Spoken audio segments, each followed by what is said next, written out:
Hey YouTubers, it's Charlie. So we got a whole bunch of behind the scenes clips from Thor Ragnarok, so I'm going to play them. Mark Ruffalo even talks about Hela a little bit, so this is just going to be a breakdown of all that stuff. Important stuff first, so I'll play this Hela clip. You can just see her barely walking down steps, but what it lets you know is that obviously they're going to CG in, that big headpiece, the antlers, and they're going to make it freaking huge. The teaser that they showed at Comic-Con made it look just like this production art here. So it is just like bigger than your wingspan. It's just enormous. But you could imagine them asking Cate Blanchett to film with something like that. Like if this was being filmed 30 years ago and they didn't have the CG to do something like that, they'd have to have like a crane that carried the headpiece around while she walked around with it. That's how heavy it would be. But she's one of the most powerful people in and around Asgard. That is why Odin keeps her stuck in hell. And that's where most of her power is. But I think the movie is going to blur those lines just a little bit. Like she's someone who was banished by Odin a long time ago, and now she's come back to kick Syria's ass.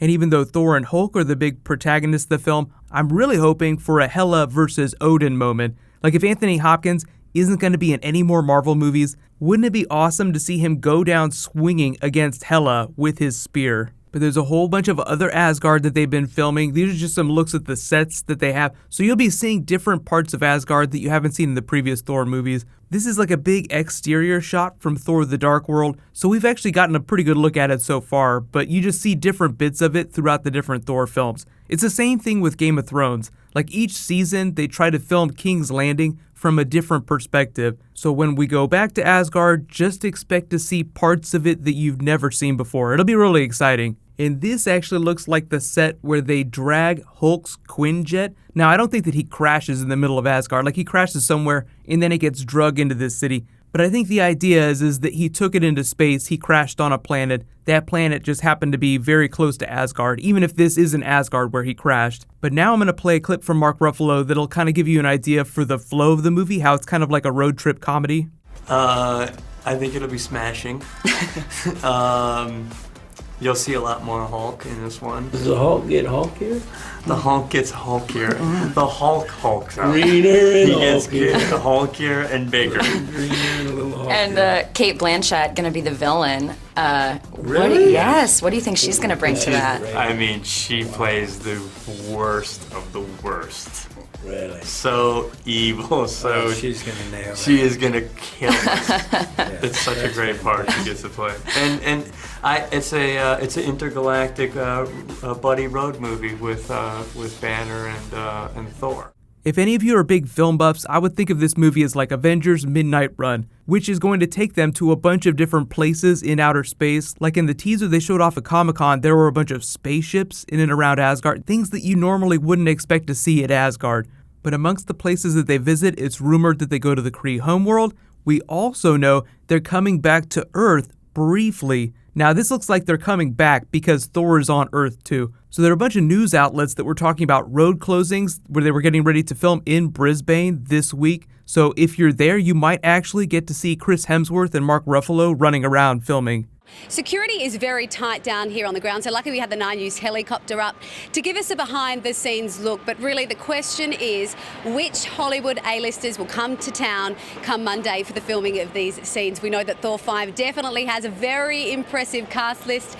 Sir Anthony Hopkins has actually flown into Australia. He was spotted at Port Macquarie earlier this week, posing with some very excited hotel staff there. We've also seen Mark Ruffalo holidaying on the Gold Coast. But the big question is, will our favourite Chris Hemsworth pay us a visit?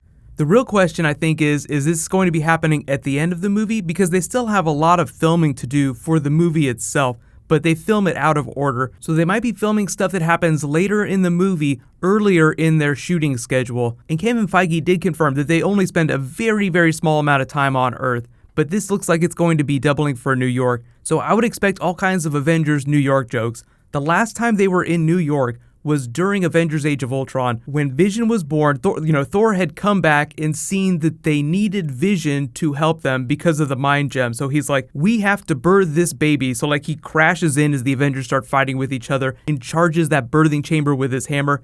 Then they end up taking off. Thor left them after that adventure. That was the last time he's on Earth. So this might be them coming back to New York to warn the other Avengers about what they've learned on their big road trip. So it could be happening relatively late in the film, unless something really weird is happening. There's time gem involved. The last time Hulk, Thor, and other Thor characters like Loki were in New York, we got this really awesome moment. Anytime Hulk is on the ground in a city, you usually see stuff like this, like Avengers Age of Ultron, where he's smashing the hell out of everything. But if they're only spending a very short amount of time on Earth, I wouldn't expect too much. There is one more movie after Thor Ragnarok before Avengers Infinity War, that's Black Panther. Each of the films kind of moves the timeline a little bit forward. They don't always move exactly in real time. There's so many films that are going to be happening during the same year that I think they're going to have to wiggle on that a little bit eventually. But under normal circumstances, Black Panther's happening next, so when Thor Ragnarok ends, immediately in the moments after that, the Black Panther movie picks up, like it moves in real time. So until we find out otherwise, I would just assume that's how the timeline's moving. But because Black Panther is such a big deal, they're introducing the character, I would only expect loose connections to the other Avengers films. Like they'll acknowledge what happened in Civil War, but they won't spend the entire movie talking about the other films. Black Panther will have his own problems to deal with, but the other cool thing that's happening, we see all this behind the scenes stuff from these movies,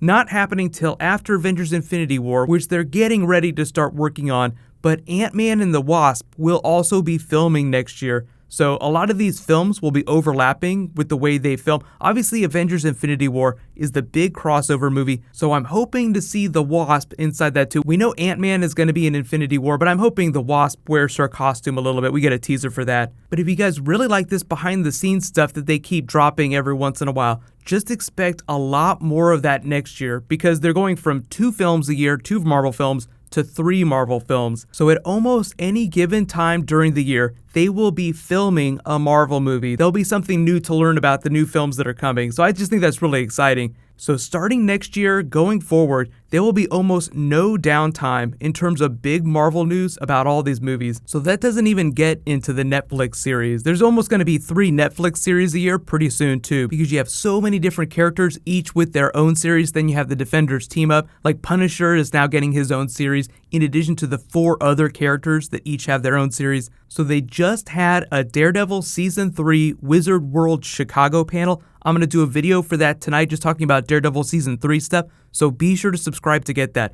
There is a new round of the Marvel giveaway that's going on right now. All you have to do to enter is be a subscriber and leave a comment on this video. But even if you're bummed out that you have to go back to school, like whatever age you are, there's still so much stuff that's going to be happening in the next month or so. And all the really good TV shows haven't even come back yet, so this is just the beginning. So I know it doesn't seem like it, but there's a ton of awesome stuff that is happening right now. But Daredevil Season 3 coming later tonight. While you guys wait for that to post, you can click here to learn all about Silk being in Spider-Man Homecoming, and you can click here for the Avengers Infinity War Guardians of the Galaxy teaser. Thank you so much for watching, everybody. Let's high five. I'll see you guys tonight.